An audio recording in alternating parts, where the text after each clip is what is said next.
அநேகர் இந்த பரிசுத்த வேதாமத்தை மத புத்தகமா போதிக்கிறாங்க. ஆக்சுவலா இது மத புத்தகம் இல்ல. எப்படி ஆண்டவர் இந்த உலகத்த உண்டாக்கி, இதில எப்படி வாழலான்னு கொடுக்கப்பட்ட ஒரு கேட்டலாக் தான் இது. நம்ம வேலையில உயர்வு இல்லையா? வியாபாரம் இல்லையா? வியாபாரத்தில வெற்றி காண முடியலையா? திருமணம் ஆகலையா? அ படிக்க முடியலையா? எப்படி படிக்க முடியும்? எப்படி வேலையில வெற்றி காண முடியும்? வியாபாரத்தில எப்படி வெற்றி காண முடியும்? குடும்ப வாழ்க்கையில எப்படி வெற்றி காண முடியும்? இந்த உலகத்தில எப்படி வாழ முடியும்? அப்படின்னு கொடுக்கப்பட்ட ஒரு கேட்டலாக் தான் இந்த பரிசுத்த வேதாகமம். அதனால இத நெறைய பேர் மத புத்தகமா அ போதிக்கிறாங்க. இது ஆக்சுவலா மத புத்தகம் இல்ல. மனிதனுடைய வாழ்க்கைய மாற்றக்கூடிய ஒரு புத்தகம் தான் இது.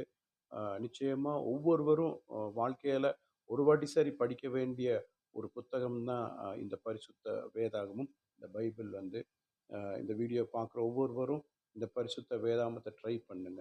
God bless.